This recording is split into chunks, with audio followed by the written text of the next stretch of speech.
They're aiming for the 22nd. 22nd. To be done.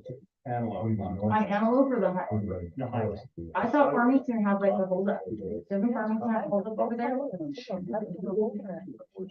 Are they already done? My roommate would be so excited that They're- that's 20 minutes. They're planning to have the ceremony on January 6th, and then public is free to drive. That's not this year. Yeah, what I said. We don't really say much. The difference between done and open. Yeah.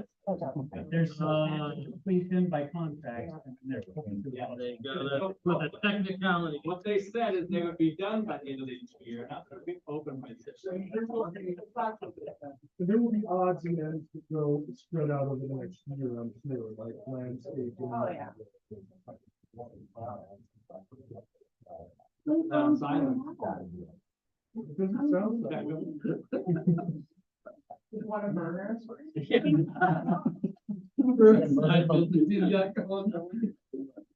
Well, fun. Actually, I have a phone for this job. This is my real phone. I got this one. I got the city council. You know what? That's a good idea. Who would have thought he's the big J we're looking for, right? That's funny.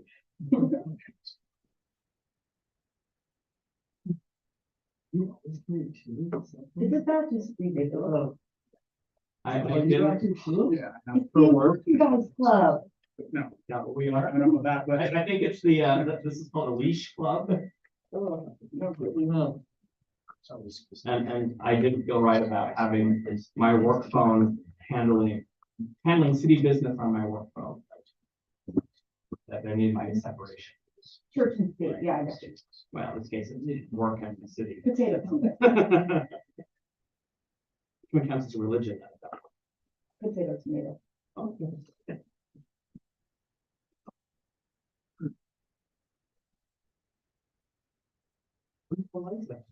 Okay, it is 6 o'clock, so I'm gonna call. Because we have a lot to do tonight, so the first part of, and the reason we're holding a meeting on an unusual day, on a Wednesday, is that the county has dictated that this is the day that we certify the election with our canvass. So Cassie, I'm gonna invite you up to the table, we'll handle this piece of business first. Okay, thank you, Mayor and Council, and then also, some of the candidates that were elected to the City Council are here tonight. So I'll welcome them as well. I actually just did you. I thought that was going to be true. So I emailed out to you earlier today, the final canvas report. So we'll just review that really briefly. Syracuse City has 18,176 total registered voters. There were 3,584 ballots cast for a voter turnout of 19.72%.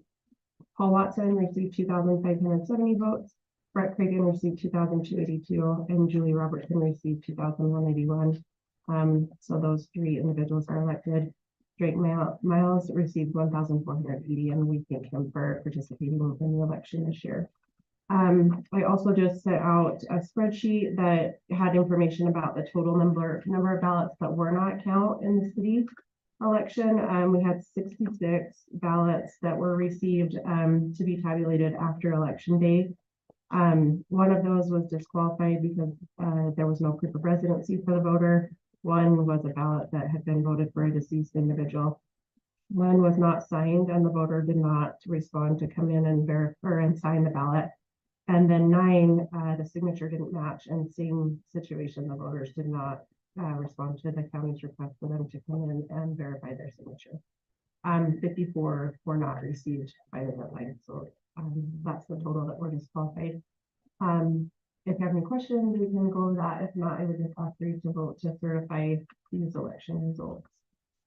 That's actually quite a lot compared to the past. Yeah, we did have a lot more. There were a lot that didn't.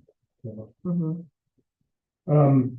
Still, that's not enough that it would change the election results. Can I just say, I love that we have those checks in place, that we validate signatures, that we validate death certificates and all of those. I mean, it gives me a lot of faith in our system to know that we are giving each ballot that level of scrutiny. So please pass that along to your team, amazing job. Yeah, the county does a great job. We're so fortunate to have a high quality county clerk in Davis County that really is great at administering elections. So I will pass that on to them. Thank you. So do we need an actual motion? Yes. Okay, so I need a motion to certify the election. I move that we certify the election. My second. Moved and seconded, all in favor? Aye. Any opposed? Okay, the election is certified as presented. Take your time down.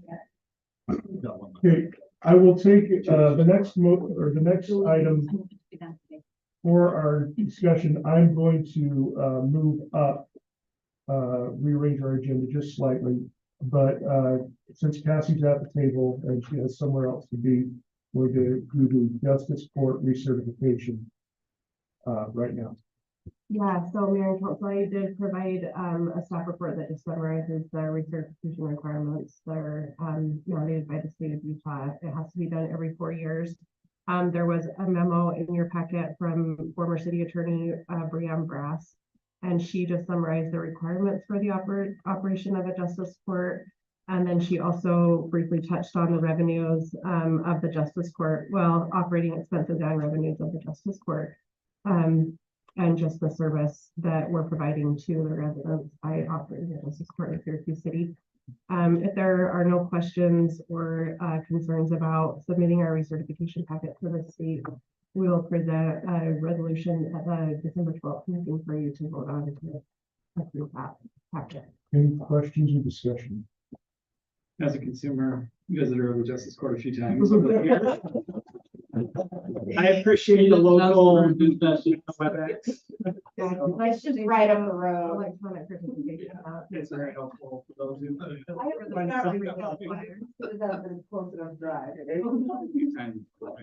All right, so we'll put that on the consent agenda. Wow. Get it going? So we'll put that on the consent agenda for the next meeting next week. I will now open public comment. Let's see if there's anyone here tonight that is planning on public comment. We do have one. Oh, sorry. We do.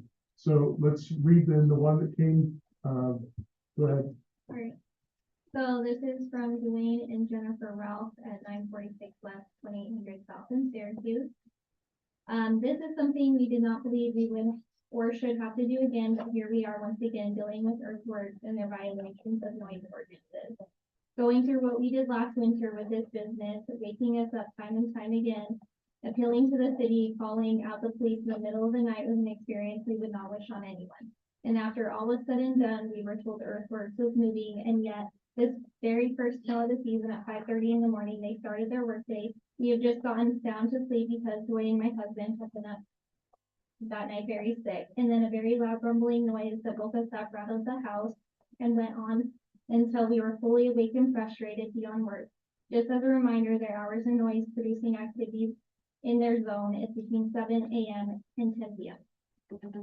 The next night, both of us, still being ill, had taken some sleeping aids, which is hardly a long-term solution. They woke up my parents, next door neighbors, around 12:30 and 4:30. My parents are elderly and not in the best of health. And with the snow coming in the next week and weeks ahead, we plead and we beg you, as we have done before, to enforce the ordinances, stop earthworks, find a solution. This is about the welfare, safety, mental, and physical health of citizens in the city, as opposed to someone's desire for their mighty dollar. Please do the right thing, find a way. Very concerned, Jennifer Rouse. All right, with that, we will close public comment. And we will move. Sorry, I was trying to raise my hand. It wasn't letting me do it on here. I was told I could have just a couple minutes to talk on public comment if possible. Go ahead. Yeah, my name is Gray Garza, 795 East, 760 North Street, Lehi, Utah. I'm commenting on behalf of item H2, the rezoning of our project in Syracuse. We were hoping to just chat with you guys, and we are against that rezone. We are actually under contract at this time now and building our industrial buildings there. And so we're just hoping to stay within the industrial zone. Okay, thank you. All right, now I'll close public comment and we will move on to item D, which is discussion regarding the amendments to the traffic impact fees and analysis. And I have asked tonight that we guest Dr. Scott Shea, who is on our planning commission, who is a specialist in traffic, in case we have any questions. Scott, would you come to the table? And just as we discussed this, I know there have been some concerns that came up at the planning commission, so thought I'd bring in an expert. So, and then Robert, yes, please present where we're at with this. Okay, transportation master plan, we've got this in the packet for an update. The reason this came up is, let's see, our plan that we have right now, it's 3 years old, which isn't terribly old, but there's a lot of development that's really getting started happening around the city now that the freeway is about to open. So we really just need to revisit this to be sure that we are prepared and ahead of the curve before growth really pushes on us. So I have invited our engineer, Jeremy, who did the transportation master plan. We also have Susie Becker on Zoom, who did the impact fee analysis. So we have basically 3 documents: the transportation master plan document, which shows the mapping and the projects, and then the impact fee facility plan, which puts costs to the projects and groups them into like a what kind of 10-year type window, and then the third document is the impact fee analysis, which puts it into what we could charge as a proposed amount that's shown here in the packet. So it's here for discussion. So one thing that I do want to clarify about this is that these are not necessarily projects that we have planned or are on our current plans to build.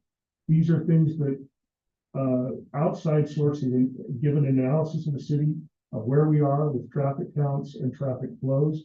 And these are the suggestions of what they believe we will need within the next 10 years. I did ask these to be put into 2 phases because a phase A and a phase B, because some of the things we do not see on our radar right now, but impact fees get charged on a 10-year basis because they could be far reaching. So that's why there's, they should put phases here, because we are not announcing to the public that everything on this plan is about to happen or even will happen exactly as outlined. What we're suggesting is there has been a need seen for these things. So we would be updating our master plan to include plans to address these areas. We could always in the future change and say, we planned for a roundabout here, but now that we see it, we think there's a better solution. That could happen down the road. This is just a plan. So any questions from the council to start? This is seriously impressive work. So you guys know, like, it made my head hurt. It's that impressive work, just so you know. So I guess I do have a question, and so in some of the current fees and then the new proposed fees, we're Are we seeing. doing fees right now? Or are we doing the plan first? Oh, It's all together? It's all together. Let's call That's what this is on our agenda, so. Yeah. Just follow the Yeah. paperwork. Those 380 pages.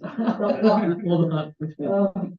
Yeah, so one of my questions and maybe one of my concerns is that we see like really significant jumps in some of these impact fees. And so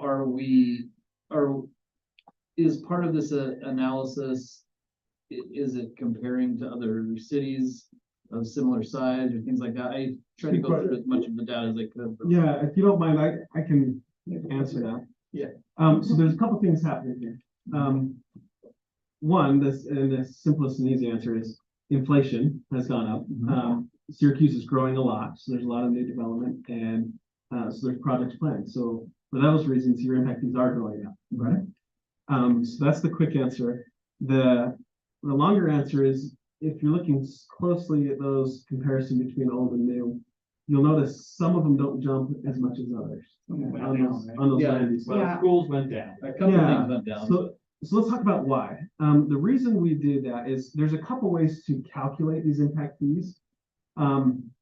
we base it on a daily trip count, okay?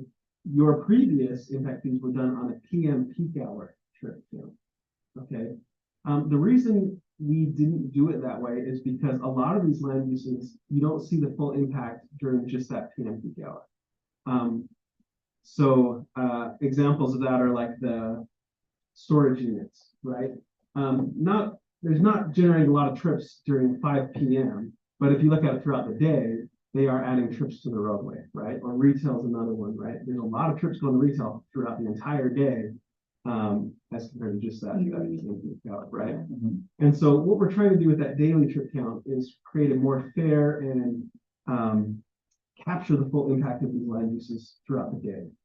And so that's why you see some of they don't all jump evenly. There's a little bit of adjustment there. So that's hopefully answers your question there. We've done quite a few impact fees throughout the state recently, and we've been using the daily trip count for all those. That doesn't.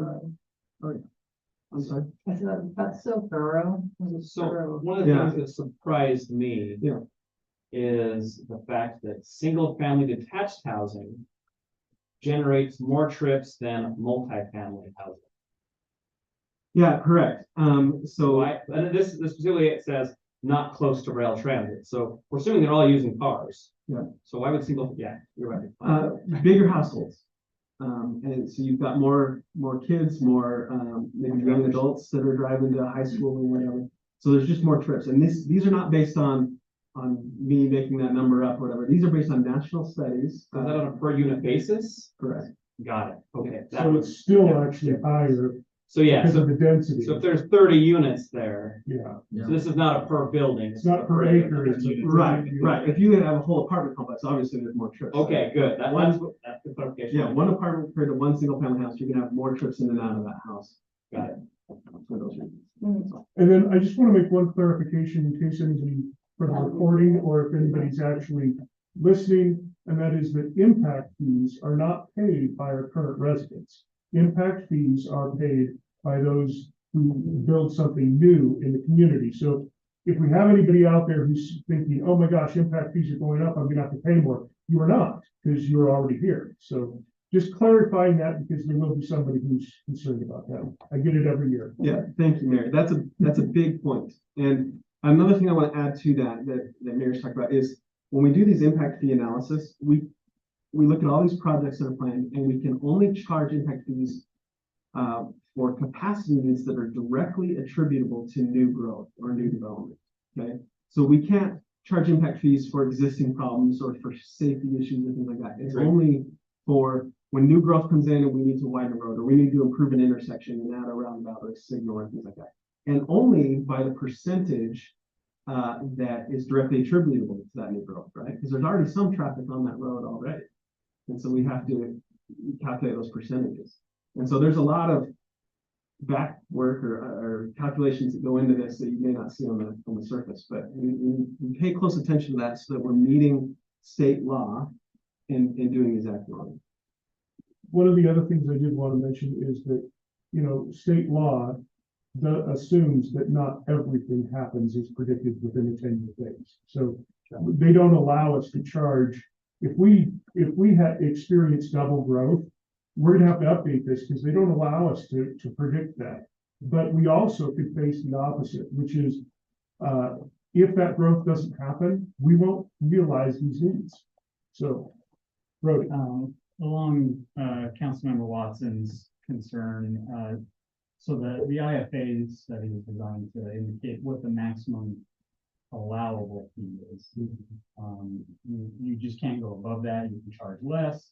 However, the policy decision is balancing, you want to quote unquote competitive fees, but still be able to pay for projects.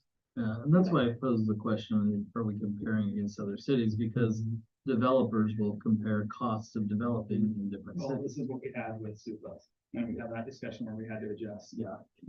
So, if you don't mind, can I try and address your question about comparative fees?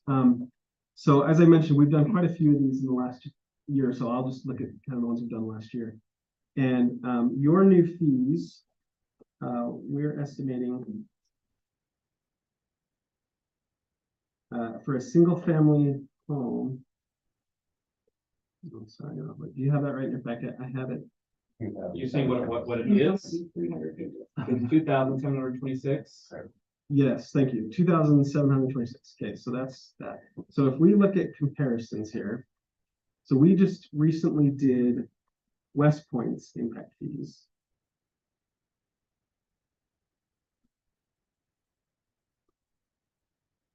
And there's our 2,892 for a single family home.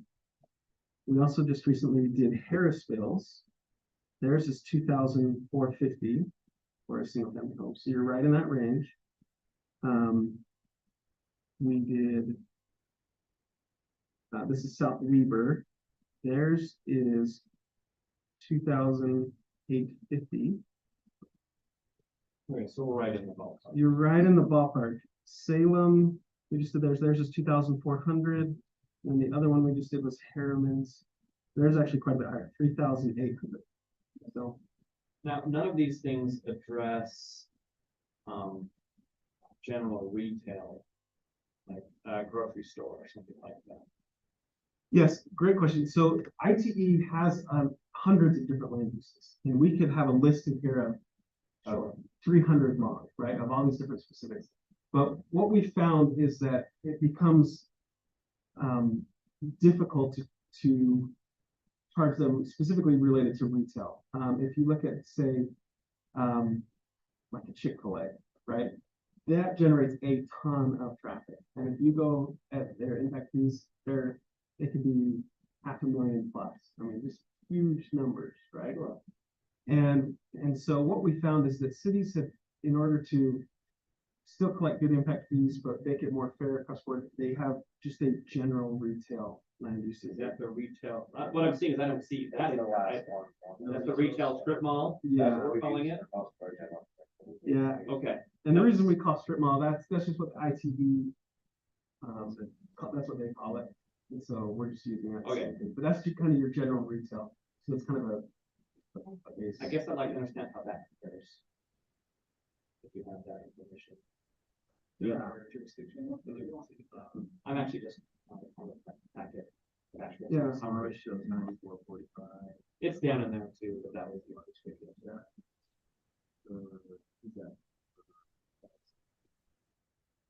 That's where.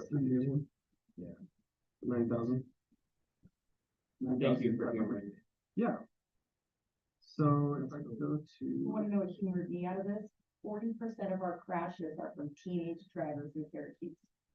That is 15% higher than Davis County with it. My kid contributed to that just recently. That teenage driver. Yeah, I hope he's watching this. Jen's kid. Not you. Right? They'd be like, What are the chances? Watching this? he does sometimes. So while he's looking that up, I did want to ask if any council members had any concerns about the locations for changes or the specific recommendations for changes that were being proposed.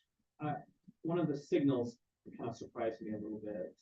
The signal locations, there was one on 3,500 and there was a second one like a block and a half away at like 3,250, if I remember right, something like that.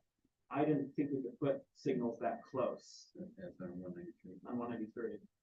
Yeah, if So- I remember 193, this UDOT said that we can do quarter mile blocks. Did we really want I to? don't that think we want close? to, no, I don't. Okay, But I think that one of the things that came up when we did this before was sometimes it could be either or. One might need the need for the other. okay, yeah. I guess that was my concern is I don't think I would want both of them. But since they were so close together. So I got a question also. We know the 2,700 to 2,000 roundabout is gonna fail. Why would we put a roundabout at 3,000? I think the failure of 2,700 and 2,000 5 roads. is because it's a 6 road roundabout. No. there's a few things going on here. So Go ahead. I'll try and answer I'll try and answer a few of these. And we do have Scott. Yeah, Jeremy's doing great. I've known Jeremy for like 15 years, so Scott can jump in anytime. So I'm gonna go back to your question on 193. So those signals are based on the UDOT corridor agreement. UDOT has determined where they agreed to put those signals. So they have looked at that, approved that, and it is on the corridor agreement. So that's why we We show. passed that about a year ago. We Yeah. accepted it. We didn't make it. They But it makes presented it. I mean, we talked about it as a more accessible approach Right. to the properties to the south, and so it made sense to us at the time. I don't think I mean, And I know it's important to West Point as well. Was there a traffic light where, because they're supposed to take Thurgood Lane through to 193 and there's a traffic light there? I just know there's some citizen concern about making that a through street. Yeah, there's lots of citizen concern about making that through street. There is, and I don't know that we have to do that. That's Yeah. why I'm bringing up locations. 'Cause Yeah. but we did pay to have the structure packed underneath We right did. there to make sure that it's stubbed in, and that was a pretty big call at the time, so. When was that? Robert, It was last year. Oh, okay. We just didn't want to have to cross a road if we ever needed to. Run infrastructure, because we still have city, there's still ground on the north side of 193 inside Syracuse City. So we just didn't want to cut the road and stop. Not traffic. time for it. Yeah. People just put it in, please, do it. Right. And the other thing is, keep in mind, some of these like that one, they could be, 9 or 10 years down the road before anything's ever realized in that area. Right now, it's an RV parking lot. I'm fine having it in plan, it's just. Where it ends. Yeah, I mean, I just know I there's. agree. Yeah, and it's good you brought it up. The three roundabouts on 3,000, can we talk about those? So the reason I question the We know the 700 one is because with the businesses going in there and not being sure what's happening with that whole property all the way south, that potentially could have too much traffic and fail also. It just doesn't make sense putting a roundabout between two off ramps where trucks have to hit it, semi trucks. Because they're gonna take the wrong exit. Someone's gonna take the wrong exit. And they're gonna end up in that roundabout getting to Costco, and it doesn't, I don't, anyway. So can These you, people that did this are smarter than me. can you design roundabouts to accommodate semi trucks? Definitely Gentile is, Yeah, we got some. and there's been a lot of semi trucks go through that. I'll guarantee you. Run over it like every day. Yeah, absolutely. I mean, you can design them that way. They have bigger truck aprons, so that center circle. The run over, yeah. The run over transversal. And on these bigger collector roads, that's what you want to do, is make sure they're designed for the right vehicles. Right? And you can still slow traffic down, create a safe intersection while still accommodating those big trucks, if they're designed correctly. Is it necessary to put a traffic circle in somewhere that they would go, or would it make, like, what's the difference between a stoplight and a traffic circle? Yeah, great question. So there's a lot of differences. They both are a step up, obviously, from a stop sign, right? Roundabouts, though, have a lot of benefits to them. One, they're a lot safer. If you do crash analysis of these, when you put in a traffic signal, crashes go up. When you put in a roundabout, crashes go way down. And it's not a little bit down, it's almost 90% that they decrease. So those roundabouts are way safer. And so we really encourage them for that reason. Two, they're also really efficient. As you know, at a stoplight, you often have to stop at the red light and wait, right? Despite no pressure. Despite no No, pressure. I'm But a a roundabout fan is of roundabouts, I'm just continual not flow. a fan of them for semi trucks. Yeah. I think that if you talk just about any semi truck driver, they will disagree 100% with you where roundabouts are concerned. And then, Semi-truck drivers, you're probably right. yeah, Um, and that's what I'm asking about. It's for, I love, I mean, I spent a lot of time in Europe. I love traffic circles. I think they're great. They keep people in the same direction. And So- there's already a lot of accidents down there, but for a semi truck to get through there, it's going, I know little cars can. I'm worried about the 70-foot. And they absolutely can. It's all about the design. They can get through there. Yes, it's probably, they have to be more careful when they do it, right? And they probably don't like that. But it definitely works. And some other benefits to roundabouts is it slows traffic down. I'm sure you often get complaints about people driving too fast on roads and stuff. They're great traffic calming measures. They're safer, they're efficient, they're good placemaking, giving character and things like that. So there's a lot of benefits. So I was just asking about the semi trucks, and I feel like you kind of just brush that off with, they probably don't like to be more careful. well, and I don't know how to better answer that. They can drive through them great, but I know that drivers complain about it. I know that, the diameters make a big difference. So Yeah. for semi trucks, so small ones are harder for big trucks to navigate through. Bigger ones are better because you get those big sweep, radius sweeps for them to get around. I know geometrically, the Bluff and Gentile one, that one hairpin turn, that's real tight for trucks to make a direct right turn. So they would just need to take a full loop around to make that right. Like the 27 one is the one that's gonna fail, that one has failed over and over. So the geometry, yeah. So the geometry makes a big difference. But bigger diameters. 27 and 2000, Yeah. So great example, yeah. Yeah, that's probably a better explanation. So we got really sidetracked from your question. We'll get back to it eventually. The commercial comparison. So I was Oh, really yeah. impressed with Scott's weighing in on roundabouts at planning commission, which is why I asked him to come.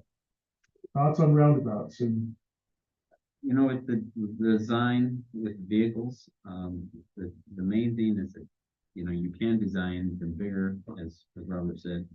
But an occasional truck going through there, even in a day, is not gonna, you wouldn't want to design for that.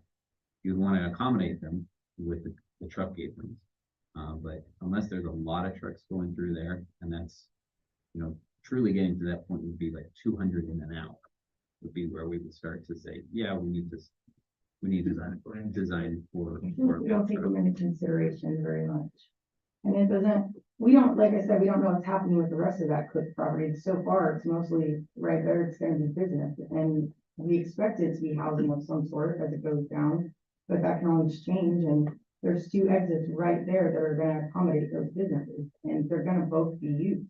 And that corner right there, that 2,700 and 3,000 is the problem that they're gonna have. But I think the plan is for those trucks to exit off of Antelope. That would be Try again. ideal, but people don't always follow plans and they make mistakes because they're human. I agree. I just hope they don't do it every single time they make a delivery. I hopefully they only make a mistake once. but I think you have to develop a plan based on the majority of the people doing the right thing, not make a plan based on the. Well, I'm aware of that, but I also understand that they've got to have somewhere to be able to safely correct their mistake. Great. And if they can't go one way or the other to correctly and safely correct their mistake, somebody can get injured. And that's the problem that I see with the traffic circle in that specific spot. I guess I'm a little confused by that because the trucks can get through just fine. It's just not as convenient, if you ask a driver. They'll be able to traverse that, make any turns they need to. So I don't see any issue with having a circle there. Around the block. They can make it work. That's the answer. Okay. Yes. They can make it work because we always make them make it work. Well, I expect them to not do the same thing every single time. You We'll- expect them We will to have a see truck people that route. come in every single time. I hope they don't all make the same mistake or our signage isn't very good. I think we do need to have signage saying truck route, here's the entrance to Costco. That's with truck. No, I don't think I have, but I've driven a truck. I know the ditches all over the country. I've driven a large truck and. For safety measures. I got to- Perfect timing though. Yeah. It's like, shut up. So while we're still, before we get to his, but while we're still on roundabouts, can you talk through the rationale of the 3 consecutive roundabouts along 3,000? Yeah. I understand the first, we talked about the last. Mhm. Is it just because it's gonna be such a high populated, high trafficked area that the likelihood of folks coming out of that neighborhood on the east side are gonna be really stifled? What's the? Yeah, so yeah, a few things on it. So 3,000 is planned as a multimodal collector. So 1 lane each direction, but we have additional active transportation stuff for the trail adjacent to it. And so a 1 lane each direction is ideal for roundabouts. these are the busy locations where it will be difficult for side streets to get out, and so that's where roundabout really accommodates those really well. So that's how we identified those 3 locations. And having them on that type of corridor, they work well together. Can you talk about, I know obviously this is projected based on future use, sequencing of this, how would that work? How would you guys project it in like a best case scenario, building out this? Yeah, great question. So I guess this goes back to someone's comment earlier. When we do a transportation master plan, we go through and model in depth what the future land uses will be, right? And what it's zoned for and what any development plans have been turned in, things like that, so that we're accounting for the right land uses and the amount of growth that we anticipate there. And then we model that and get those volumes. And then based on that growth, we see where things start to fail. And then we identify projects to address that. So in this case, you're asking about those 3 roundabouts. We're showing the furthest north one in phase 1, so in the next 10 years. That's near the Costco. The one down on 2700 South also is phase 1, so within the next 10 years. And then the one in the middle is phase 2. So that would be after 2033. That's the phasing. So A lot could change. Yeah, Definitely. We're predicting the future here, right? Well, so on the engineering projected costs, way down in the appendices, is the contingency amount where it gets really like 50% versus 30%, 25%. I don't know if that's your part of it or who kind of weighs in on that. Does the contingency amount grow based on phase 1 versus phase 2, or what? Why are some of them have greater contingency values? That's a great question. Yeah, I think the further out they are, I think there's a little bit higher contingency on them, just because there's so. I didn't actually look to see why they were greater on some of them, but Right away. Some of them are Utility expenses. acquiring and all that. Okay. And as a city, one of the comments made is that, maintenance long-term roundabouts are gonna be cheaper. Signals, you put them in, you've got to keep, you're paying for electricity to run those lights nonstop. And updating equipment, Everybody's always asking us to recalibrate. yes, Right, you don't recalibrate around. you don't do that. And so as someone who's paying property taxes here in the city, I like to keep costs down, and so even that one where we went to the signal, I think that would be our only signal that the city would own at 2,700. And that is consideration. The day that we actually decide to have our own signal, right now, all signals are on state-owned roads, and we don't have to pay anything. The day that we venture into that, that's a new Pandora's box for us, a new budget problem. But in that one instance, we're recommending around about 2 a signal. Yeah. It's a little scary seeing it in a plan when you do see it going over personal property and.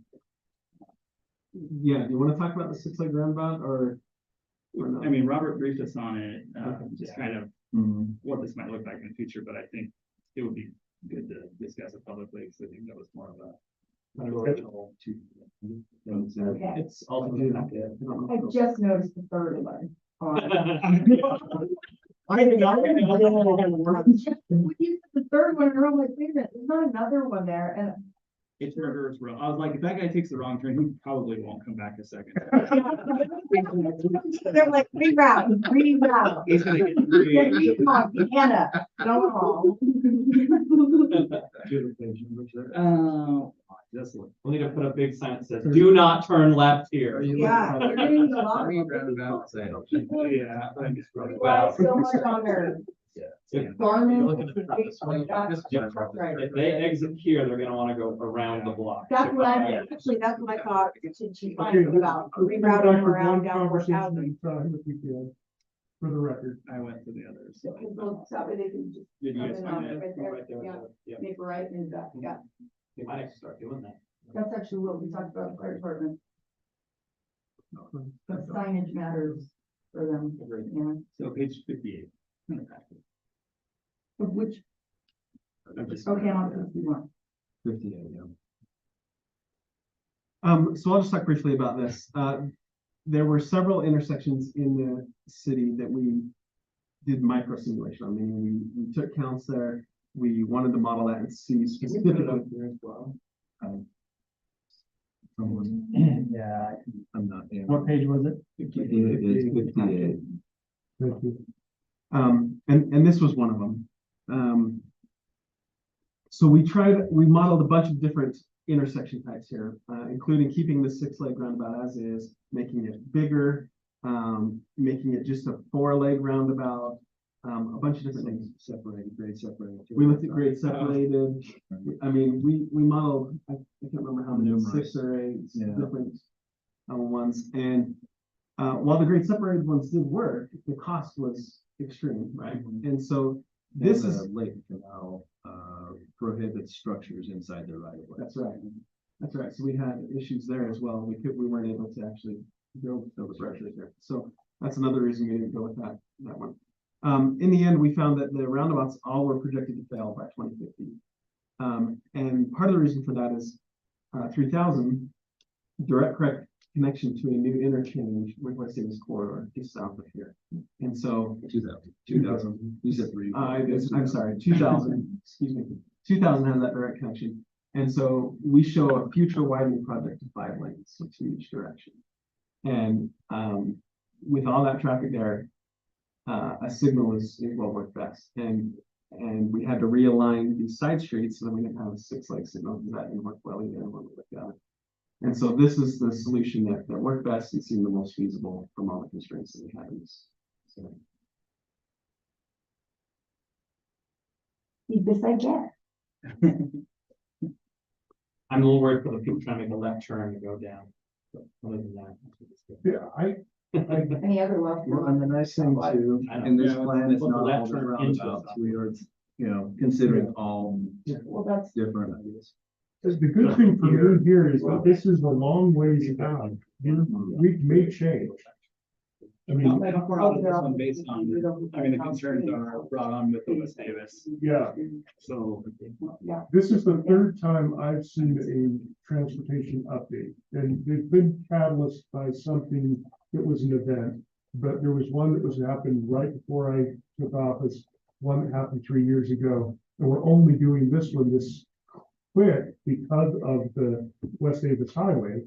And this could happen again in 3 to 5 years, and we could look at this again. So I'm a little okay with things that are out more than 5 years because it's probably going to get looked at again. Yeah.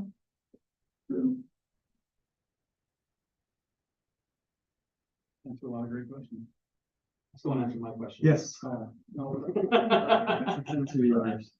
we'll call it. I think he actually did. He just. Nope. Okay. Okay. The comparison. The comparison of commercial from one place to another. Yep. So Robert found it, I think it was 9,400 for Syracuse is what we're pulling. West Point, that number is 7,600. Harrisville is 8,500.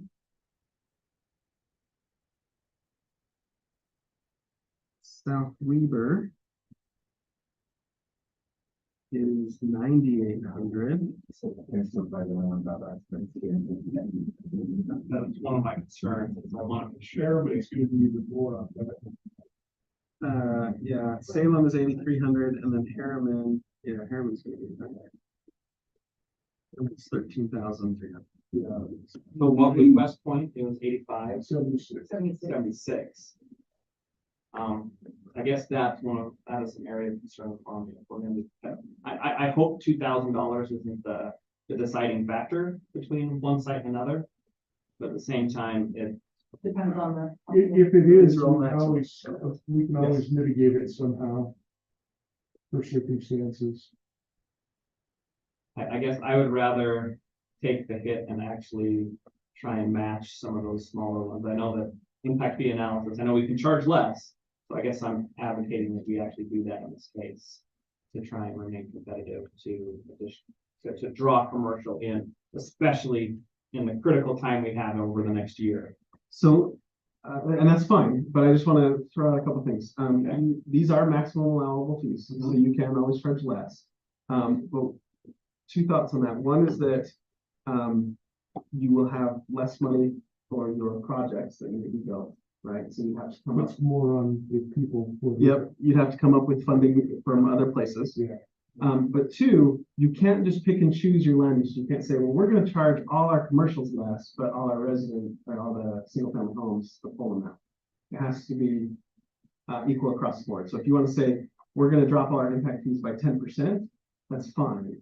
And you can adopt that, but you can't just say, we're gonna drop commercial by 10% and leave everything else high. Because that is an unfair, you will get challenged on it. Okay. Can I make a comment? Can you hear me? Yeah. Yes, it is. I just have to comment on that. We have seen communities though that have set a cap because the roadway fees, the transportation fees are high in some categories. And they have set a cap that none will go beyond. And so that does make it so some may get greater benefit discount, than others.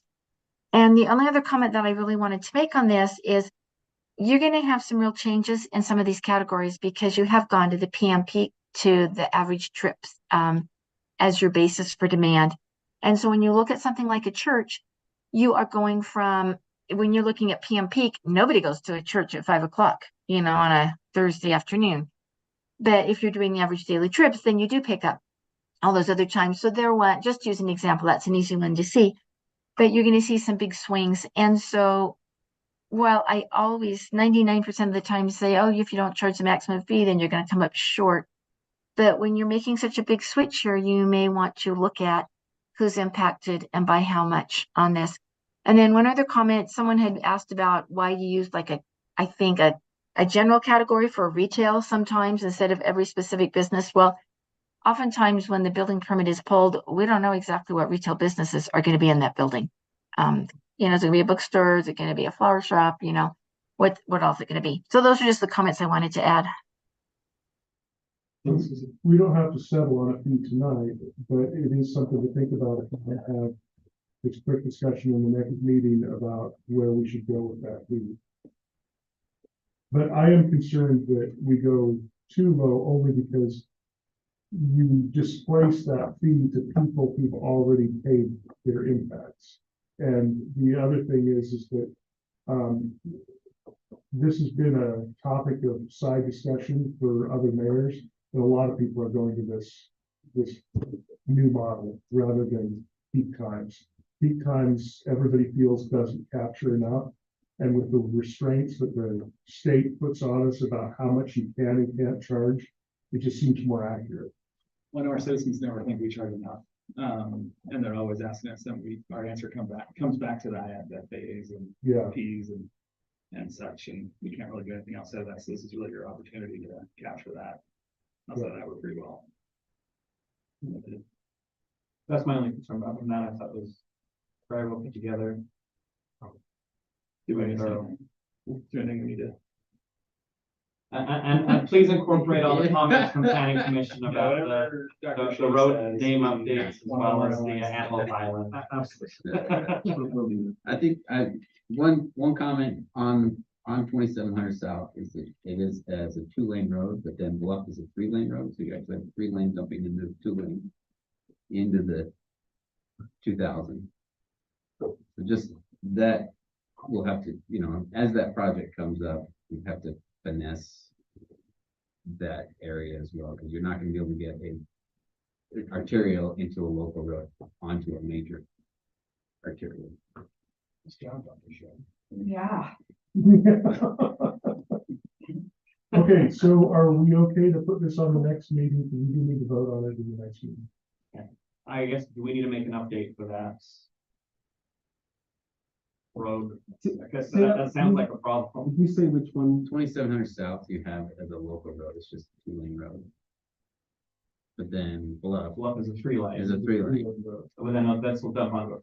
So you're going to dump a 3-lane road, which is just a center turn lane, onto the local road. And then that will get, so there's just a small section in there where it would be. So.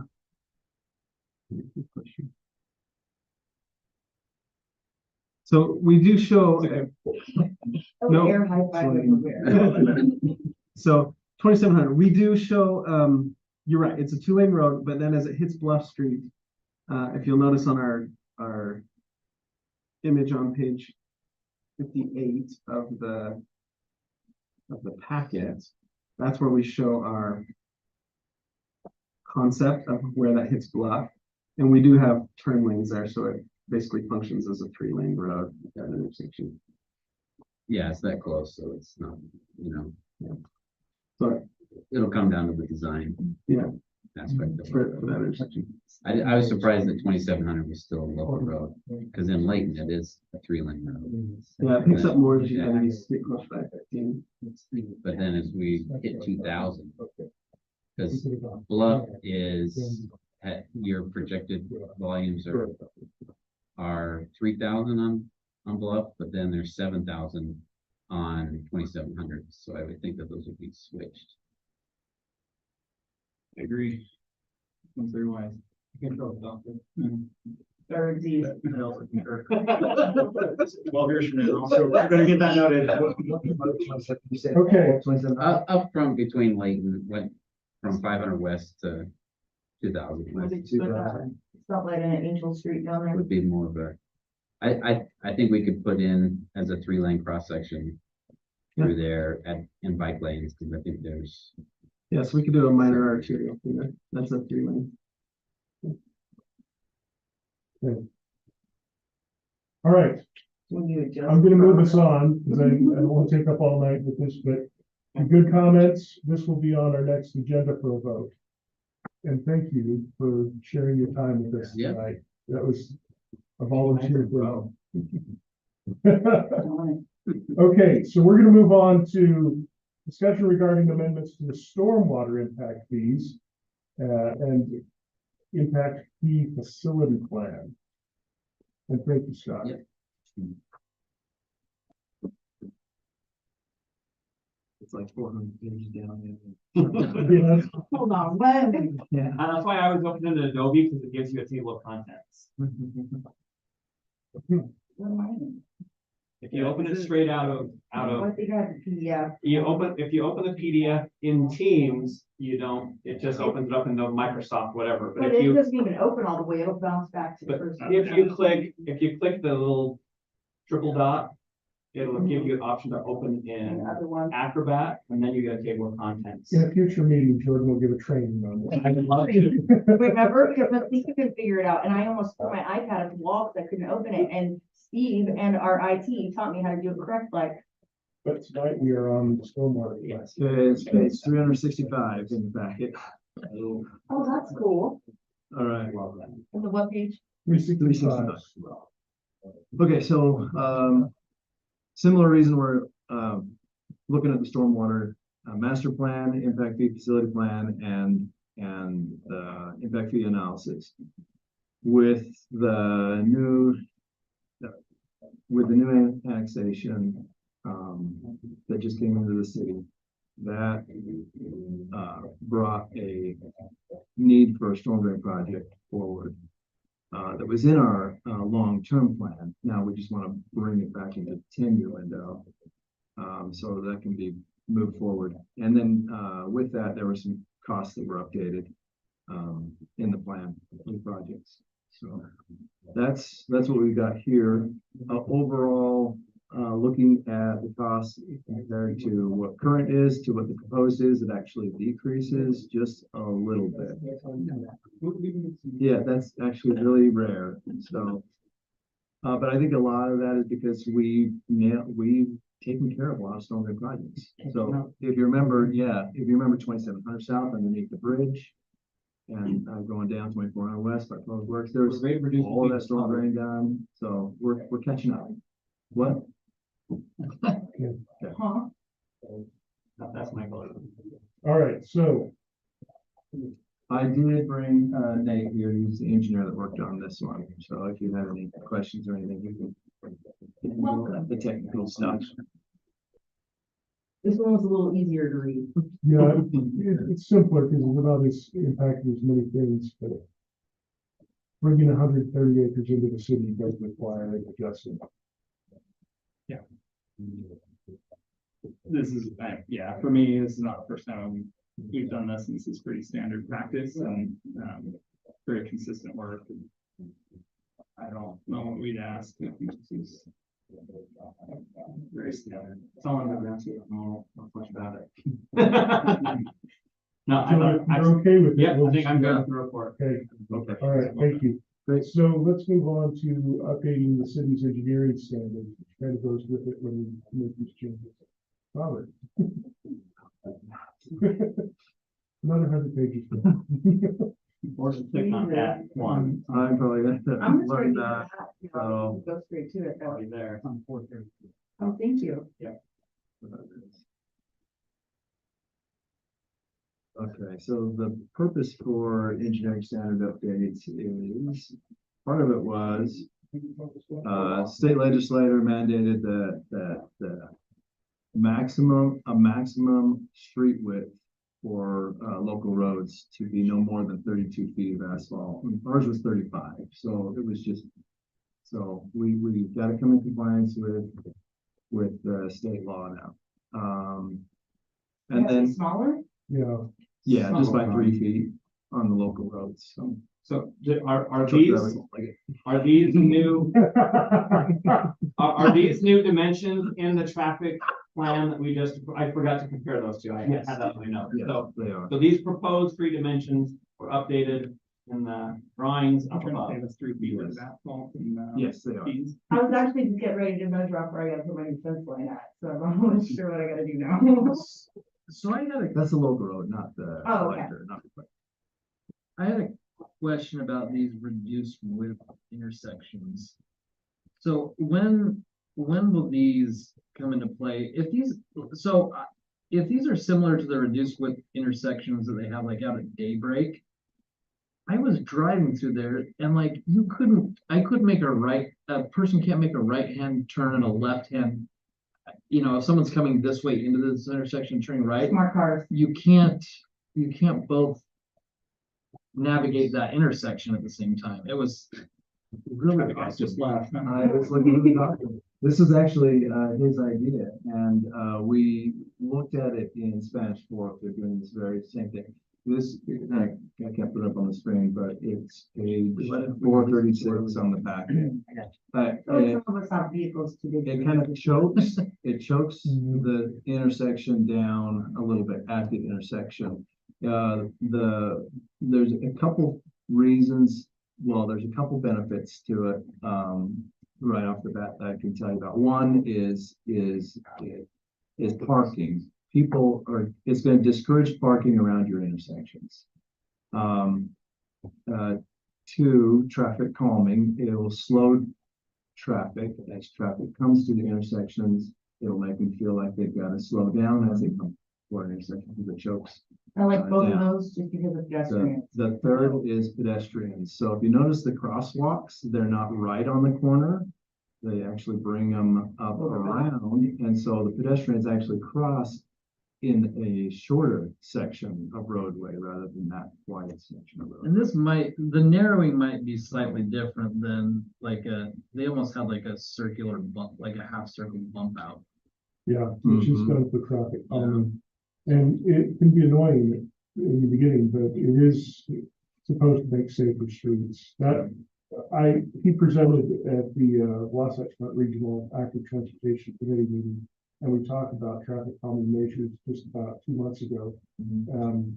And that was what it was all about. It was about trying to get people to slow down just a little bit in neighborhood roads particularly. We're not talking about doing this for major intersections like Antelope. We're talking about doing this in Just neighborhood streets, you know. And as those neighborhood streets connect to, say, like 1,000 West or 3,000 West, we would choke down there. Okay, good. That was my. What's the distance of foliage at these intersections from? So Oh, it is. that's later on. That's H4. Oh, that's just trees though. That's just the tree. I'm like, what's blocking? There is a site triangle, but this doesn't change the site triangle. It's like 35 feet from the ground. Because some of them are just, I think we need to read, some of them are That's- excessive. That They block a lot. obstacle is between like 2.5 feet from the ground to 4.5 feet. So there's kind of this clearance window, so you can have low, Uh-huh. bushes or whatever, or real high High tree trees. overhangs, as long as the tree doesn't, then that's a different ordinance, as long as the trees. So is that all along like the park strip area, or is that just where intersections, we're coming up to intersections are? Intersections. That's the intersection. Okay. Another one of the things we included in here was something that was tabled from the last standards update, is a street sign. Yeah. And so there's some clarification on what, was. That was great data. It was wording, it was a wording, issue where we just want the sheet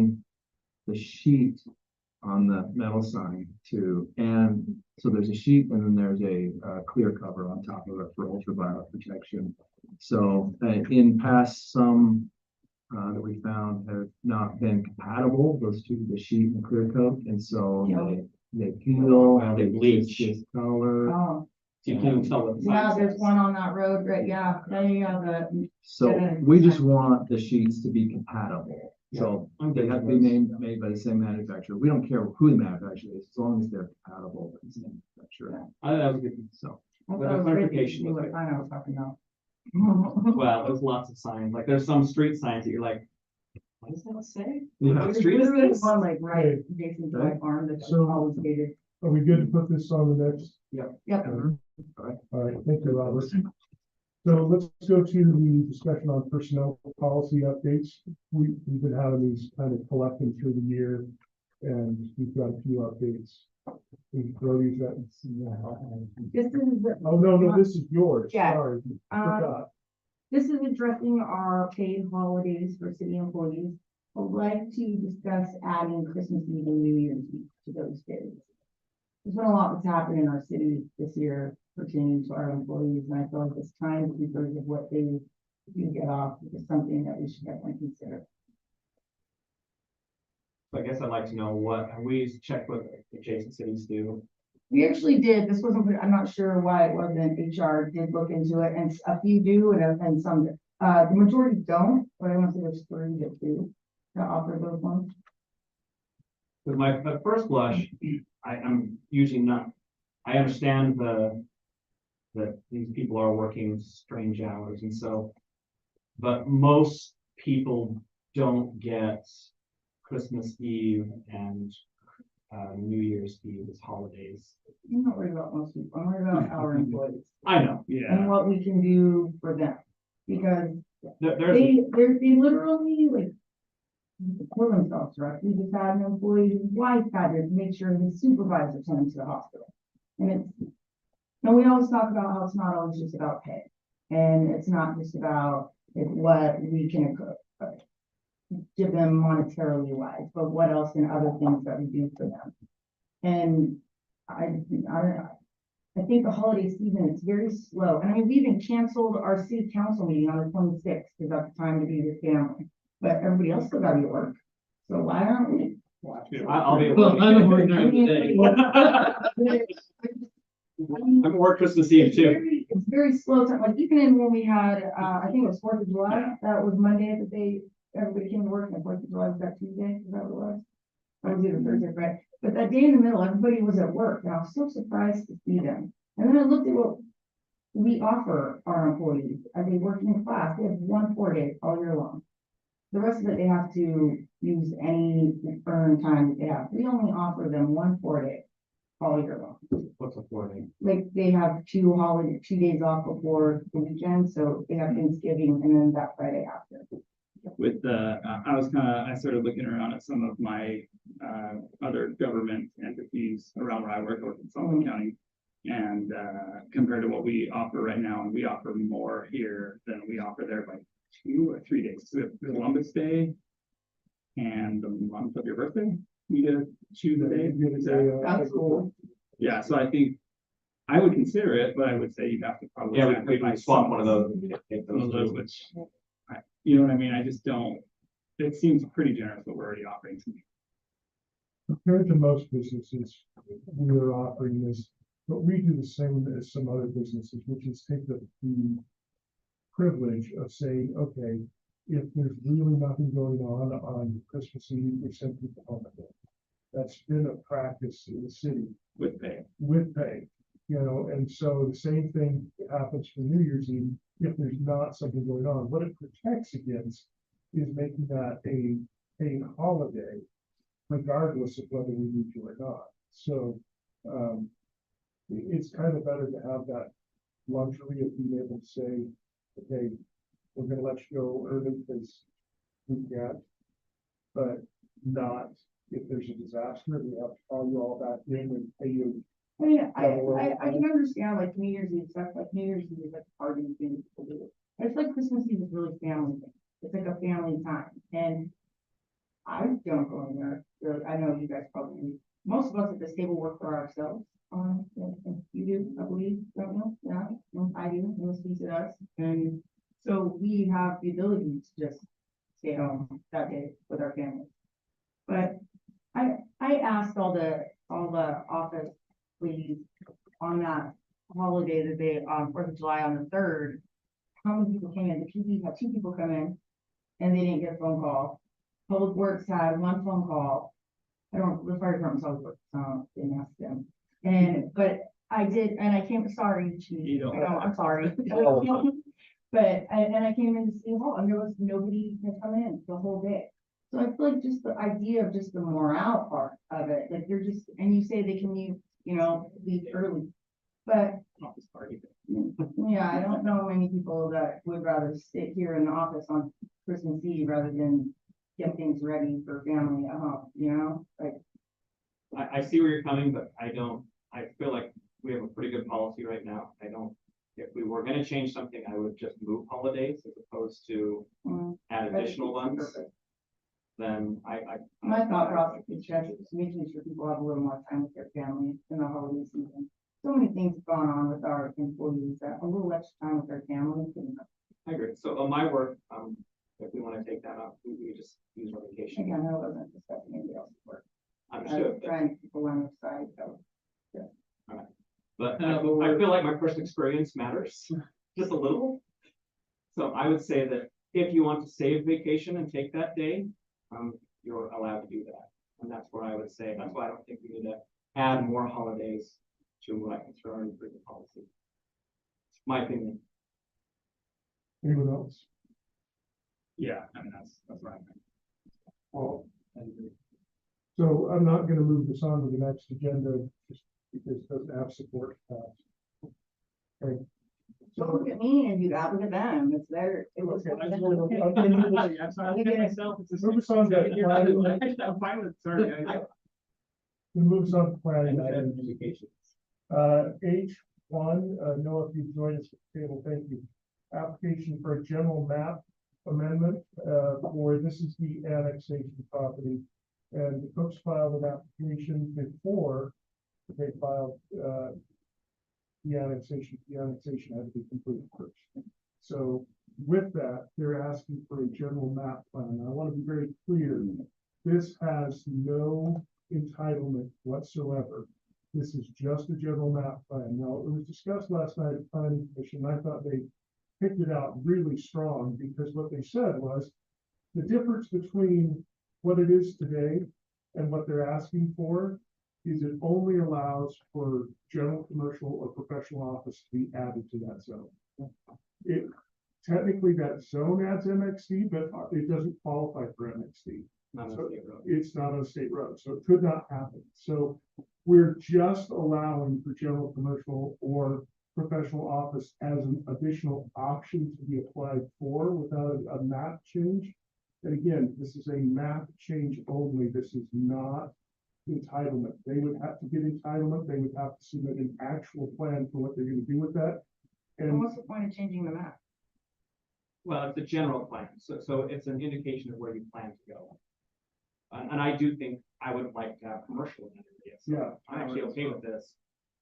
yeah, It can't go to MXD, and that would be my concern. yeah, it can't. So this just basically says to potential land developers that you could also consider general commercial in this area. And professional. And professional office, yeah. Which behind a big retail center, it does make a lot of sense. So, I'm actually okay with it. okay, If there's one on a state road, I would probably change that, but I get it. I'm okay with it as well. It offers a little bit more, a few more options in an area that is commercial anyway. So yeah, I don't. Yeah, I mean, early on when we were kind of broached with this idea of bringing in a big box retailer, this was part of the negotiation. So Yeah, that's correct. I agree that this would be something I would support, but I won't be around to determine what goes in there. So, Well, you'll still be around. You who knows? You can still make public Nothing comments. guaranteed. Nothing's guaranteed. Well, it looks like it has support, so I'm gonna move it forward. Next one is recommendation from Planning Commission zoning map amendment for property located at 1188 West, 250 South. This is our initiated change from industrial to business park. There was a public comment from the current landowner that they do not want to see this happen. But this was a self-initiated change that we felt needed to be happened. So, But then the people that are there won't fit into those guidelines, correct? Is that what you just said? I was unclear on that statement. Yeah, so I don't wanna, yeah. So if you look at the permitted uses in the business park zone and compare them to the permitted uses in the industrial zone, It removes. they're very similar, but one glaring difference is that the business park removes storage units. That's what we've had to worry about for a long time, that somebody's gonna try to put storage units. We already allowed some in there, we don't want any more. And, but I think his concern is not, he says he's not planning on doing storage units, but he's concerned he's gonna build these buildings. And the permitted uses listed in the business park zone, will limit him on his tenants, on who can lease it out. But we've had multiple conversations there, and I believe my interpretation of the list of permitted uses, I believe that anything that would fit into there is very similar. I think that there might be a few changes as far as like, if there's like a heavy manufacturing or something, that the flex office probably won't fit that sort of thing anyway, so. I think it's an effective tool to make us all feel better that storage units aren't gonna somehow sneak in there. They did start construction, but they haven't started they've done grubbing and some staking. But we haven't seen any footings or anything yet, but. Footings for more storage sheds? no, for any of That's for the approved flex.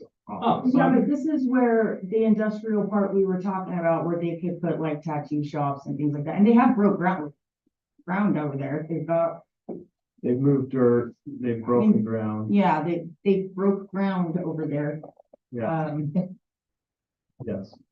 Yeah, so, we But certainly he's want to be saying that business what they friendly. want to do there already that fits into the industrial, and if it's not, I don't want to change it if there's certain, because there's certain businesses, like you said, that we can't, they can only go certain places.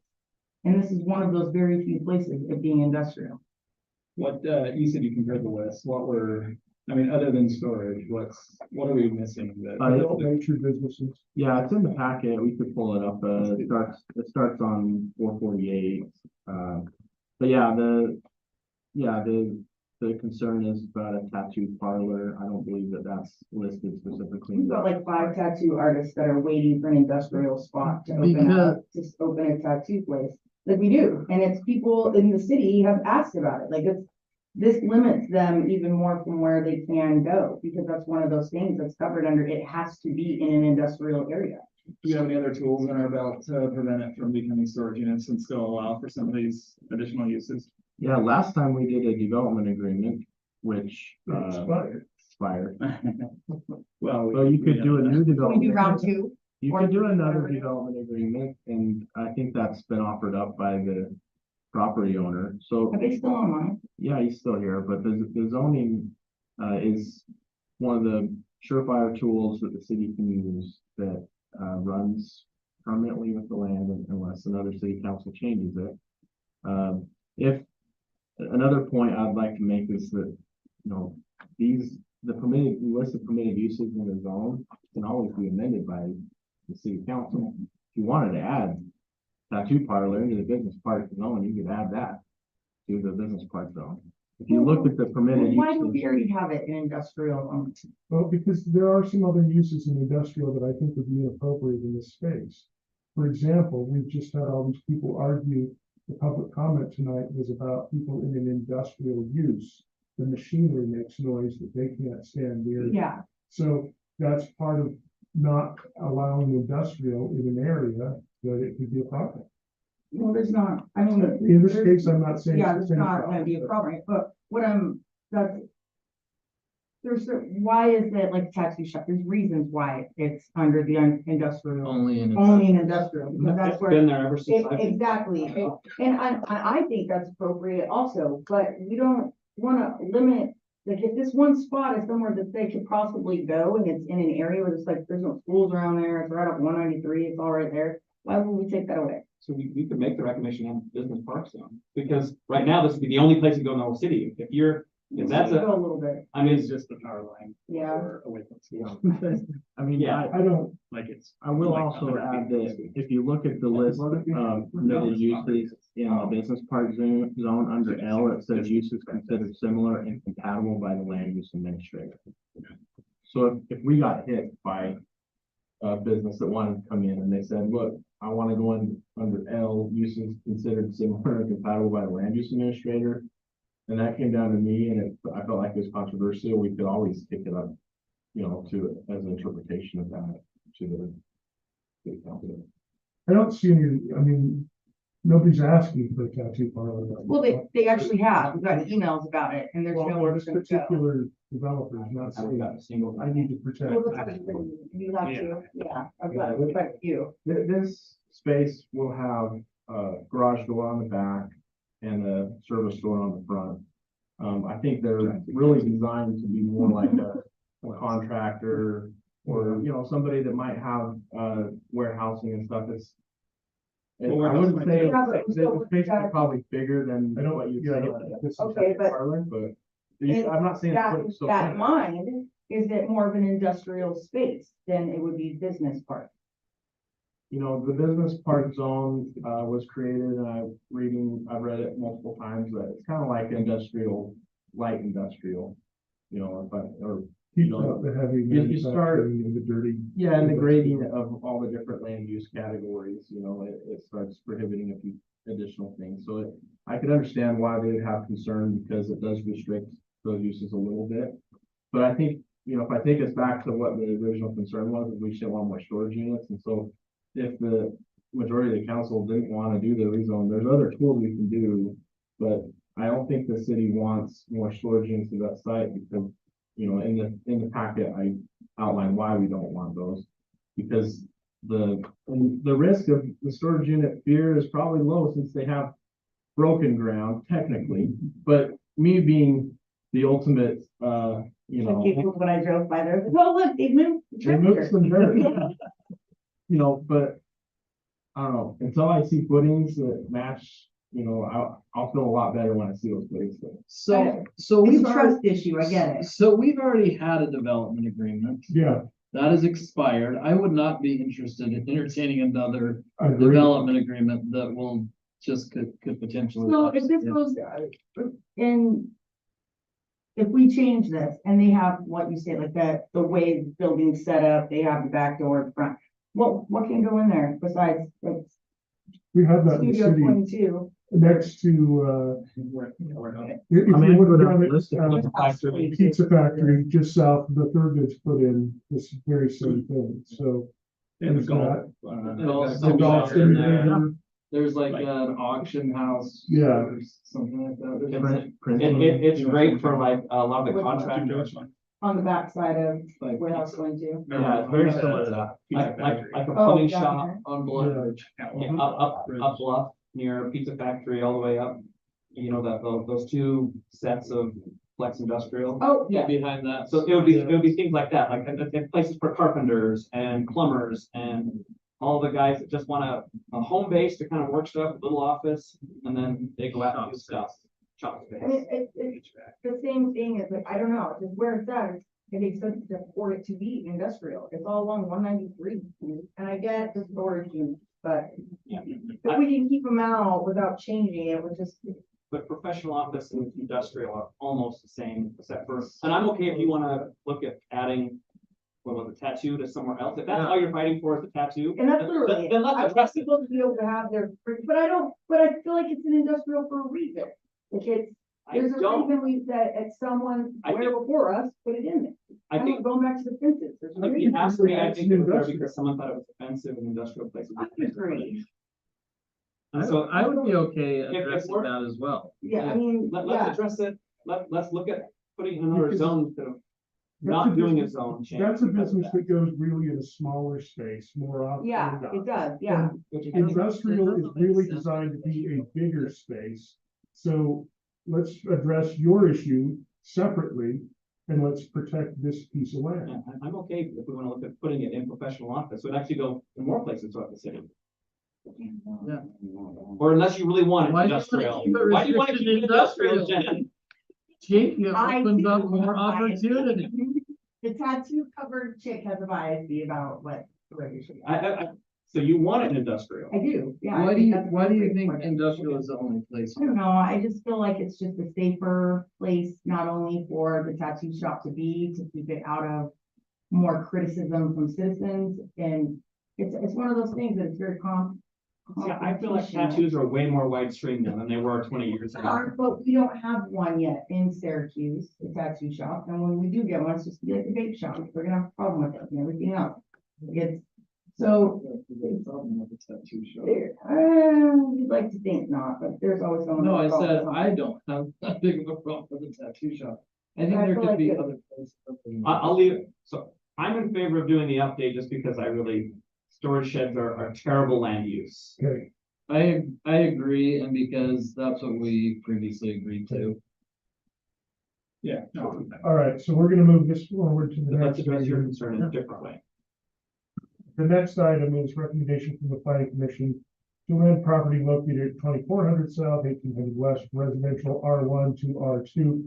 This item is on just to discuss the development agreement because we've already in part agreed to this change with the development agreement. So do we have any concerns about the development agreement?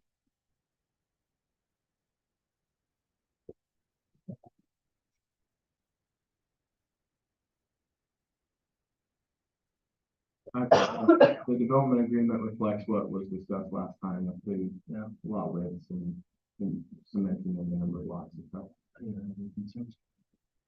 I mean, most of it was gonna be R2. It'll be R2. R2, but we need the R3 to fit some of the few. I don't like we're trying to squeeze more lots in here. This is There's a table. It's basically the number of lots that are allowed with the acreage in R2 is 32. And the number of lots that they're proposing is like, what is it, 33 or something, like 1/2. It's very, I'm just amazed at how hard they're willing to work for that extra lot. Why are we making exceptions for one lot? It is 32, and it's allowed 32. But just one of them isn't quite the right. Well, there was two in the question. Two of them don't fit the lot width standard. it's the lot widths. So without the lot width exception, you'd be more than just that. You have a flat rectangular lot that doesn't meet that. You can build a house. Yeah, there's a table, sorry to sidetrack this, but there's a table in the packet that I put together. I mean, this is what we discussed. Previously. Yeah, it's. Okay, so if you're good with what we've discussed, then we'll just move it on to the next meeting. Yep. Okay. All right, and then the next item is this is brought on by our fire department. They don't want to hit their fire trucks on streets. Why do you make it sound so like, It's actually part of international. They're very expensive. It's got those roads right there on those two roads that got those short little maple trees or whatever. They're beautiful, but I bet they scratch the heck out of those trucks. Well, the point is that this is matching the international code and it's about $1 million items that we just paid for. So kind of okay with that, but you all can.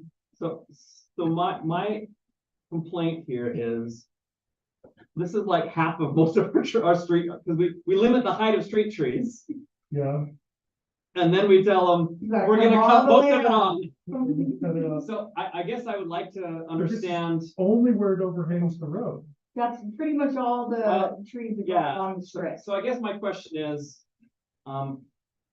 there, do we have some ability to kind of taper as opposed to, if it's the curb, it is 13 and a half feet up, can there be a taper so that, I don't you know. know, at, Which part of the fire truck do you want to damage? He's got I guess I'm hoping they're not driving in the gutter. I know they stop in front of the house in front of the gutter, but I'm assuming they don't drive most of the time there. I'll just quote Golden from last night's meeting was, when there's a fire, we want to get as close to it as we can. That, I thought that was a fair comment. It kind of summed it up. Does 2 feet make a difference? Does some it? days, I mean, it can. if it's your house burning, would you think so? My house did burn. And they didn't park right on the It's, curb. it's not about being closer as well, but it's about blocking all the rest of the traffic and getting other vehicles. If there's a structure fire on that street, getting other vehicles past it Okay. as well. And it's, we talked just a minute ago about narrowing down areas, and you're narrowing them down by trees because we're driving 14-foot vehicles, 13.5-foot So vehicles. are you opposed to narrowing of the roads? I have no comment on that because I have not been prepared to make a comment. That is a very fair statement. I will So- also add So on that, this item, when I say, planning commission is actually recommending it goes up to 14 feet. Because that's the maximum height of a allowed vehicle on, in you know, Utah. according to UDOT, you know, as far as what's allowed on the road. But I will quote Commissioner Shea in that meeting, and he said, well, the reason it's 14 is because they're considered bridge heights. And so it's not about street trees when they set 14, it's about bridge heights. So So from But my that was the playful recommendation. experience as being Mrs. Claus on top of the fire truck, there's a lot of very low trees that will whack you in the face in the city. And they are, you But I gotta, thought they she was a literally real- fell off, like, But so this doesn't take any consideration to size or age of tree or anything. It's anything that overhangs Yeah. the curb. yeah, Has even those to, little maple ones that are like, The ordinance says measured from the road surface, so so it could overhang the curb a little bit. yeah, yeah. maybe just a little bit. Is the curb road surface?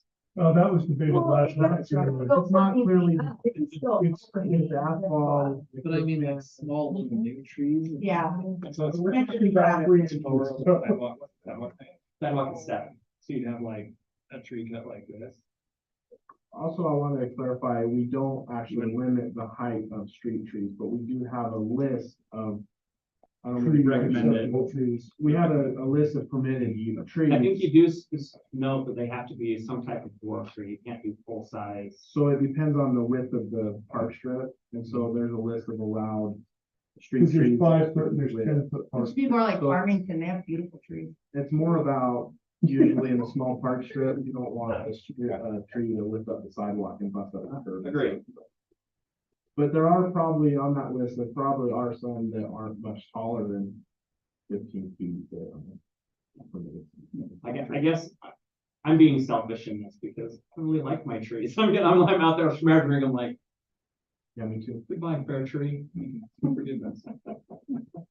But, What you must but say- on the other hand, I do think public safety is more important than, I will share this one other comment that came from last night's meeting, which was you can trim them yourself, or you can have the snowplow trim them at 60 miles an hour.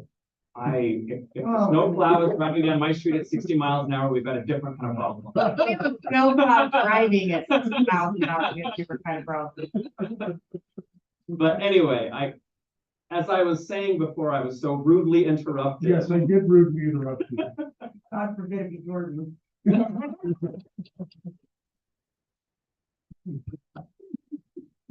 Again, As you work, sir. thank you. You guys are a lot of fun. Today we are. I do think the public Let's see you safety. tomorrow. Are you done? Yeah. I do think the public safety outweighs my personal preferences, so I do think this is a good idea. I want to preserve our truck and make sure that we can get public safety to places we need to get them. So let's do Truck's it. expensive. So So should we look at the trees that are allowed on another time then, see if that would change be, that those? would be a totally different. Yeah, and see what we do allow and maybe have to adjust that for this. Probably Did I hear, so 13.5, not 14? 13.5. Are you good with that? Yes, gotta be really careful and high foliage at times, that might come down a half an inch. Really there. Enforcement has this like Violation. stick thing, and then they put it up there. Like if the wind blows, you're. in So if you put it at 14, then you'll usually find it at 13 and a half. Yeah. Probably not an exact science. Okay, so if we're good with that, we are adjourned for tonight. That's it.